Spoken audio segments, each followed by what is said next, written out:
AP రాష్ట్ర వ్యాప్తంగా ఉన్నటువంటి ప్రజలందరికీ కూడా ముఖ్యంగా చదువుకున్న వాళ్ళు చదువుకోని వాళ్ళు ఉద్యోగం లేని వాళ్ళు అందరికీ కూడా సీఎం చంద్రబాబు నాయుడు గారు భారీ శుభవార్తను అయితే తీసుకువచ్చారు.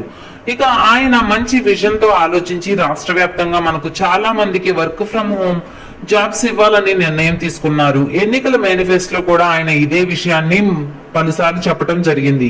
ఇంటి దగ్గర కూర్చొని వర్క్ చేసుకొని మనం వెసులుబాటుని ప్రభుత్వం కల్పిస్తుందని ఆయన గతంలో ఈ విధంగా అయితే చెప్పడం అయితే జరిగింది. ఇప్పుడు గ్రామ వార్డు సచివాలయం అధికారుల ద్వారా వర్క్ ఫ్రం హోమ్ అనే సర్వే అనేది చేస్తున్నారు. ఈ వర్క్ ఫ్రం హోమ్ సర్వేలో ఏ విధంగా పాల్గొనాలి, మరి మనకు ఉద్యోగం కోసం ఎలా రిజిస్ట్రేషన్ చేసుకోవాలి, ఇక ఇచ్చేటటువంటి ఉద్యోగాలు ఏంటి, అలాగే జీతం ఎంత వస్తుంది, అలాగే ఏం చదువుకోకపోయినా కూడా ఈ యొక్క సర్వేలో పాల్గొని మనకైతే ఉద్యోగం పొందవచ్చా లేదా, అలాగే ఎవరైతే దివ్యాంగులు వికలాంగులు ఉన్నారో వాళ్ళు కూడా ఈ యొక్క సర్వేలో పాల్గొనొచ్చా, వాళ్ళకు కూడా మరియు ఈ ఉద్యోగాలు వస్తాయా రావా, మరి ఈ యొక్క సర్వే యొక్క ముఖ్య ఉద్దేశం ఏంటి, ఏపీ ప్రభుత్వం ఈ సర్వే ద్వారా రాష్ట్ర వ్యాప్తంగా ఉన్నటువంటి ఏం చేయబోతుంది అనే విషయాలన్నీ కూడా ఈ వీడియోలో క్లియర్ గా తెలియజేస్తాను. మనకు ఈ వర్క్ ఫ్రం హోమ్ సర్వేతో పాటు మరికొన్ని సర్వేలు కూడా జరుగుతున్నాయి. P4 సర్వే అని, అలానే హౌస్ హోల్డ్ మ్యాపింగ్ సర్వే అని, ఇలా 2-3 రకాల సర్వేలు అనేది ఏపీ రాష్ట్ర ప్రభుత్వం గ్రామ వార్డు సచివాలయ అధికారుల ద్వారా కొనసాగిస్తుంది. మరి ఈ సర్వేలో ఖచ్చితంగా మనం పాల్గొనేలా వద్దా చూసుకుంటే తప్పకుండా మనం అయితే ఈ సర్వేలో పాల్గొనాలి. మీరు ఏం చదువుకోకపోయినా కూడా పర్వాలేదు, మీరు ఈ సర్వేలో పాల్గొనండి. మీరు చదువుకోకపోతే ఉద్యోగం ఎలా వస్తుంది, నాకు ఏ ఉద్యోగాలు వస్తాయి అని అనుకోవచ్చు. దానికి సంబంధించి కూడా ఇక్కడ మనకు పూర్తి సమాచారం అందిస్తాము. ఈ వర్క్ ఫ్రం హోమ్ సర్వే వల్ల మనకైతే మీకైతే జాబ్స్ అయితే ఖచ్చితంగా వస్తాయి. ఇక సర్వేలో ఈ విధంగా పాల్గొని ఈ ఉద్యోగాలు ఎలా అప్లై చేసుకోవాలి, ఎవరి దగ్గర అప్లై చేసుకోవాలి, ఎలా అప్లై చేసుకోవాలనే విషయాలన్నీ కూడా నేను మీకు ఈ వీడియోలో క్లియర్ గా క్లారిటీగా తెలియజేస్తాను. ఈ వీడియోని ఎక్కడ స్కిప్ చేయకుండా చివరి వరకు చూడండి. వీడియో నచ్చితే మీ ఫ్రెండ్స్ కి, మీ ఫ్యామిలీ మెంబర్స్ కి షేర్ చేయండి, వాళ్ళకి ఇన్ఫర్మేషన్ యూజ్ అవ్వచ్చు. అలాగే మన ఛానల్ ఎవరైనా కొత్తగా చూస్తున్నట్లయితే సబ్స్క్రైబ్ చేసుకుని పక్కనే ఉన్న బెల్ ఐకాన్ మీద క్లిక్ చేయండి.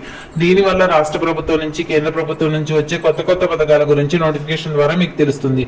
అలాగే ఒక చిన్న లైక్ చేయండి. చాలా కష్టపడి వీడియో చేస్తాం కదా, మీరు చేసే ఒక చిన్న లైక్ వల్ల మాకు చాలా ఎంకరేజింగ్ గా ఉండి కొత్త కొత్త అప్డేట్స్ అనేవి చెప్పగలుగుతాం. ఇక వివరాల్లోకి వెళ్తే ఆంధ్రప్రదేశ్ రాష్ట్ర వ్యాప్తంగా సీఎం చంద్రబాబు నాయుడు గారు ఎన్నికల మేనిఫెస్టోలో ఇచ్చినటువంటి హామీల ప్రకారం ఒక్కొక్కటిగా అమలు చేస్తూ వస్తున్నారు. ఇందులో భాగంగానే సీఎం చంద్రబాబు నాయుడు గారు గతంలో ఏం చెప్పారంటే వర్క్ ఫ్రం హోమ్ సర్వే అనేది చేపడతాము, ఇంటి దగ్గర నుంచి పనిచేసుకునే వెసులుబాటును కల్పిస్తామని చెప్పి ఆయన మనకు గతంలో చెప్పడం జరిగింది. ఇక దాని ప్రకారం ఇప్పుడు మనకైతే 3 సర్వేలను చేస్తున్నారు. మొదట చూసుకుంటే హౌస్ హోల్డ్ మ్యాపింగ్, అంటే హౌస్ హోల్డ్ మ్యాపింగ్ సర్వే అనేది చేస్తూ ఉన్నారు. మనకు P4 సర్వే అనేది మూడవది. ఈ వర్క్ ఫ్రం హోమ్ సర్వే కూడా ఉందన్నమాట మూడవ విధంగా. మరి ఈ P4 సర్వే గురించి కూడా ఆల్రెడీ వీడియోలో తెలియజేశాను. మనకు ఈ P4 సర్వే ద్వారా మనకు ప్రభుత్వం నుంచి వచ్చే ఈ పథకాలు ఏ పథకాలు కూడా ఆగవు. ఇక ఈ P4 సర్వే ద్వారా ఇంట్లో కారు ఉందా, ఏసీ ఉందా, ఫ్రిడ్జ్ ఉందా, ఇవన్నీ కూడా నమోదైతే చేసుకుంటారు. ఈ P4 సర్వే అంటే ముఖ్యంగా పేదవాళ్లకు, గొప్ప వాళ్లకు ధనవంతులుగా మార్చడానికి చేస్తున్నారు. ఒక్కొక్కరిని కూడా మంచి పారిశ్రామికవేత్తలుగా తీర్చిదిద్దడానికి ఈ P4 సర్వే అనేది ఉపయోగపడుతుంది. దీనివల్ల ఏంటంటే బిలో పోవర్టీ ఎవరైతే ఉంటారో అత్యంత పేదరికంగా ఉన్న వాళ్ళందరికీ కూడా గుర్తించి వాళ్ళకు ఏదైనా ఉపాధి అవకాశాన్ని కల్పించి వారిని కూడా ఉన్నతంగా మార్చడానికి సర్వేని అయితే చేస్తూ ఉన్నారు. ఇక ఈ P4 సర్వే అనేది తొలి విడతగా మనకు 10 జిల్లాల్లో కొనసాగింది. రాయలసీమ జిల్లాలో నిరంతరం కూడా మనకు నెక్స్ట్ కొనసాగుతుంది. మరి మళ్ళీ కూడా రెండో విడతగా P4 సర్వే అనేది మనకు జరుగుతూ ఉందన్నమాట. ఈ P4 సర్వేలో మీరు తప్పకుండా పాల్గొనాలి. నేను ఆల్రెడీ గతంలో ఒక వీడియో ద్వారా తెలియజేశాను. ఈ P4 సర్వే వల్ల ఉపయోగం ఏంటి, మనం సర్వేలో పాల్గొనకపోతే ఏమవుతుంది, పాల్గొంటే ఏమవుతుంది అనే వివరాలన్నీ కూడా వీడియో ద్వారా తెలియజేశాను. ఎవరైనా చూడకుండా ఉన్నట్లయితే ఒకసారి మన ఛానల్లోకి వెళ్తే ఫుల్ వీడియో ఉంది, చూసేయండి. ఇక దీనికంటే ముందు హౌస్ హోల్డ్ సర్వే అనేది చేస్తారు. ఈ హౌస్ హోల్డ్ మ్యాపింగ్ లో మీరు ఉంటేనే రాబోయే రోజుల్లో ప్రభుత్వ పథకాలు, అంటే ఏవైతే సంక్షేమ పథకాలు ఉన్నాయో అవన్నీ కూడా మీకు ఇవ్వడానికి, అంటే తల్లికి వందనం గానీ, అమ్మఒడి, అలానే రైతులకి అన్నదాత సుఖీభవ, రైతు భరోసా పథకం కానీ, PM కిసాన్, ఇలా ఏ పథకం అయినా ఇచ్చారో మన సీఎం చంద్రబాబు నాయుడు గారు ఆ పథకాలు మనకు రావాలంటే ఈ హౌస్ హోల్డ్ మ్యాపింగ్ అనేది మీరు తప్పనిసరిగా చేసుకుని ఉండాలి. అంటే మీకు ఈ హౌస్ హోల్డ్ మ్యాపింగ్ లో మీ కుటుంబ సభ్యులందరూ కూడా అంతా కూడా మ్యాపింగ్ అయ్యారా లేదా అనేది కూడా మీరందరూ కూడా చూసుకోవాల్సి ఉంటుంది. ఈ హౌస్ హోల్డ్ సర్వే మ్యాపింగ్ సర్వేలో కూడా మీరు లేకపోతే ప్రభుత్వం నుంచి వచ్చే పథకాలు మీకైతే ఏమీ కూడా రావని చెప్పేసి మరొకసారి స్పష్టం చేసి జీవో కూడా విడుదల చేసింది ఏపీ రాష్ట్ర ప్రభుత్వం. మరి దీని ప్రకారంగా ఒకవేళ డౌట్ ఉంటే కనుక మీరు గ్రామ వార్డు సచివాలయ అధికారులను కలిసి సర్వే అయ్యిందా లేదా అనేది, మీకు హౌస్ హోల్డ్ మ్యాపింగ్ అనేలో ఉన్నారా లేదా అనే విషయాన్ని కూడా మీరు తెలుసుకోండి. ఈ హౌస్ హోల్డ్ సర్వే అనేది చాలా ఇంపార్టెంట్. రాబోయే రోజుల్లో ఈ సర్వే మీకు బేస్ చేసుకొని మీకు ప్రభుత్వ పథకాలు ఇస్తామని కూడా ఏపీ రాష్ట్ర ప్రభుత్వం ఇప్పటికే ప్రకటించింది. ఇది తప్పనిసరిగా చేసేసుకోండి అన్నమాట. ఇక ఈ హౌస్ హోల్డ్ మ్యాపింగ్ కాబట్టి తర్వాత ప్రతి ఒక్కరు కూడా ఈ విషయాన్ని గుర్తుపెట్టుకోవాలి. మరి ఈ హౌస్ హోల్డ్ సర్వేతో పాటు మనం చివరిగా సీఎం చంద్రబాబు నాయుడు గారు చెప్పినట్లు ఇంట్లో కూర్చొని మీరు డబ్బులు సంపాదించుకోవచ్చు, పనులు చేసి, అంటే వర్క్ ఫ్రమ్ హోమ్, ఈ వర్క్ ఫ్రమ్ హోమ్ జాబ్లు చేసి సంపాదించుకోవచ్చు అని గతంలో చెప్పారు.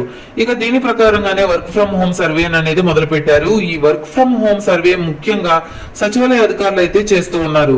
ఇక ఈ వర్క్ ఫ్రమ్ హోమ్ సర్వేకి సంబంధించి అధికారులు మీ దగ్గరకు వస్తారు. మీ దగ్గరకు వచ్చిన తర్వాత ఏంటంటే ఆ మొబైల్ యాప్ ఏదైతే ఇస్తారో తమ్ అనేది మనం చేస్తే అక్కడ క్లిక్ చేసిన తర్వాత అక్కడ క్లస్టర్ అనే సెలెక్ట్ అవుతుంది. గతంలో వాలంటీర్లు ఉన్నప్పుడు ఈ క్లస్టర్ అనేది చేసేవారు. ఈ క్లస్టర్ వైజ్ గా చూసుకుంటే మనం సెలెక్ట్ చేసుకున్నాక అలా సెలెక్ట్ చేసుకోవచ్చు. లేకపోతే మీ యొక్క ఆధార్ నెంబర్ ఎంటర్ చేస్తే సెర్చ్ చేస్తే అక్కడ మీ పేరు రావడం జరుగుతుంది. అంటే మీరు హౌస్ హోల్డ్ మ్యాపింగ్ లో ఉండాలి, P4 సర్వే కూడా అయి ఉండాలన్నమాట. ఇటువంటి వాళ్ళ పేర్లు అయితే ఇక్కడ మనకు ఈ వర్క్ ఫ్రమ్ హోమ్ జాబ్స్ లో ఇక్కడ సర్వేలో అయితే కనిపిస్తాయి. మరి ఈ సర్వే పైన క్లిక్ చేస్తే మీకు మొట్టమొదటిగా మీ ఎడ్యుకేషన్ క్వాలిఫికేషన్, అంటే మీరు ఏం చదువుకున్నారు అనేది అడుగుతుంది. ఇక్కడ మనకు పీజీ ఉంటే క్వాలిఫికేషన్ అయితే ఉంటే అలా క్లిక్ చేయాలి, లేదా 1వ తరగతి నుంచి 9 వరకు అయితే అలా కూడా ఉంటుంది, లేదా 10th నుంచి 10th క్లాస్ కానీ ఇంటర్మీడియట్, డిగ్రీ, పీజీ ఉన్న వాళ్ళు, ఇలా ఎన్ని రకాల కేటగిరీలో చాలా ఉంటాయి కదా, బీటెక్, బీఫార్మసీ, ఎంఫార్మసీ, ఇలా అన్ని రకాల క్వాలిఫికేషన్ ఇక్కడైతే చూపిస్తుంది. అలాగే లాస్ట్ లో మనకైతే చదువుకోని వాళ్ళు, అంటే మనకు నిరాక్షరాస్యుల పేర్లు కూడా వాళ్ళకు సంబంధించి కూడా వాళ్ళకైతే ఒక కాలం అయితే ఇస్తారనమాట. ఒకవేళ మీరు ఏం చదువుకోకపోతే కూడా దాన్ని కూడా సెలెక్ట్ చేసుకోవచ్చు. సెలెక్ట్ చేసుకొని ఆ సర్వేలో మీరు పాల్గొంటే మీకు ఏదైనా చదువుకోకుండా ఉండి ఏదైనా ఉపాధి కల్పించే విధంగా, అంటే ఏదైనా జాబ్ ని ఇక్కడ మీకు అందించడం జరుగుతుందని ఏపీ ప్రభుత్వం అయితే తెలియజేసింది. ఒకవేళ మీరు చదువుకొని ఉంటే 1 నుంచి 9వ తరగతి వరకు చదువుకొని ఉంటే అక్కడ మీరు ఆ క్వాలిఫికేషన్ సెలెక్ట్ చేసుకుంటే తర్వాత కొన్ని డీటెయిల్స్ అయితే అడుగుతుంది. మీరు ఏ జాబ్ చేయడానికి ఇంట్రెస్ట్ గా ఉన్నారనే విషయాలు వస్తాయి. అక్కడ మనం ఎస్ అని సబ్మిట్ చేసి ఓకే చేసిన తర్వాత లాస్ట్ లో మన ఫోన్ నెంబర్ అయితే ఎంటర్ చేసిన తర్వాత మీకు ఓటీపీ అనేది రావడం జరుగుతుంది. ఆ ఓటీపీ ఎంటర్ చేస్తే మనకు ఈ వర్క్ ఫ్రమ్ హోమ్ సర్వే అనేది మనకు పూర్తయిపోతుంది అనమాట. ఈ వర్క్ ఫ్రమ్ హోమ్ దీని వల్ల ఏంటంటే మనకు ఎవరైనా సరే ఐటీ కానీ, సాఫ్ట్వేర్ జాబ్లు కానీ, ఇలా అనేక రకాల వాటిల్లో మీరైతే అప్లై చేసుకోవచ్చు ఈ సర్వేలో. మరి అప్లై చేసుకుంటే ఏం చేస్తుందంటే ప్రభుత్వం మీరు అసలు అర్హులా కాదా అనేది చూస్తుంది అనమాట. మీరు అర్హులైతే మీకు ట్రైనింగ్ ఇవ్వడానికి, మీరు ఎక్కడ సెలెక్ట్ చేసుకుంటున్నారో, మీరు ట్రైనింగ్ చేసుకోవడానికి ఇష్టంగా కాదా, 4 రోజుల పాటు అని కూడా అడుగుతున్నారు. మీరు దాని మీద క్లిక్ చేస్తే ఎస్ అని చెప్పినట్లయితే ఇలాంటి వాళ్ళని కూడా సెలెక్ట్ చేసుకొని ఉంటారు కదా. ట్రైనింగ్ కూడా మీరైతే ట్రైనింగ్ అందరినీ కూడా సెలెక్ట్ చేసి ట్రైనింగ్ అయితే పంపిస్తారు. మరి ఈ జాబ్స్ చదువుకున్న దాన్ని బట్టి మీకు జాబ్స్ అయితే కేటాయిస్తారనమాట. దీంట్లో మనకు 10,000 రూపాయల నుంచి శాలరీ అనేది మొదలు పెడితే మనకు 50,000 రూపాయల వరకు కూడా జీతం అనేది ఇస్తారు. మీ ఇంటి దగ్గర ఉండి మీరు పని చేసుకోవచ్చు అని కూడా ఏపీ ప్రభుత్వం మరొకసారి స్పష్టం చేసింది. కాబట్టి ఎవరైతే చదువుకొని ఖాళీగా ఉన్నారో, ఎవరైతే చదువుకొని నిరుద్యోగంగా ఉన్నారో వాళ్ళు ఏం చేస్తారంటే ఈ సర్వేలో పాల్గొని మీ క్వాలిఫికేషన్ తగినట్లుగా ఇక్కడ మీరు అయితే సచివాలయం అధికారుల దగ్గర కూర్చొని అప్లై చేసుకోండి. మీరు తప్పకుండా ఈ సర్వేలో పాల్గొనడం వల్ల చాలా మేలు జరుగుతుంది. ఏదో ఒక ఉద్యోగం అనేది మీకు వస్తుంది అనమాట. ఇక అంతా చదువుకున్న వాళ్ళు ఆల్రెడీ ఉద్యోగాలు చేస్తూ ఉంటారు కదా, చిన్న చితక ఎంప్లాయీస్ ఉంటారు కదా, అట్లాంటి వాళ్ళు కూడా ఈ సర్వేలో పాల్గొనండి. ఆధార్ నెంబర్ ఇచ్చిన తర్వాత సర్వేలో అడుగుతుంది. ఈ సర్వేలో అప్పుడైతే మనం ఏం చేయాలంటే చిన్న చితక జాబ్లు ప్రైవేట్ కంపెనీలో చేస్తాము, ఆ వాటికి సెక్యూరిటీ అనేది ఉండదు. వాళ్ళు రమ్మంటే వాళ్ళు వెళ్ళి, లేదంటే మనం వెళ్ళాం. కాబట్టి ప్రతి ఒక్కరు కూడా చదువుకున్న వాళ్ళు, చదువుకోని వాళ్ళు, అలానే చిన్న చిన్న ఉద్యోగాలు చేస్తున్న వాళ్ళు అందరూ కూడా దీనికి అయితే అప్లై చేసుకోండి. ఇలా అప్లై చేసుకుంటే మీకైతే ప్రభుత్వం నుంచి అయితే ఈ ఉద్యోగాలు వచ్చే అవకాశం అయితే ఉంటుంది. ఇది వర్క్ ఫ్రమ్ హోమ్ సంబంధించిన సమాచారం పూర్తిగా. వీడియో నచ్చితే లైక్ చేయండి, మన ఛానల్ సబ్స్క్రైబ్ చేసుకొని పక్కనే ఉన్న బెల్ ఐకాన్ మీద క్లిక్ చేయండి. మరొక కొత్త అప్డేట్ తో మీ ముందు ఉంటాను.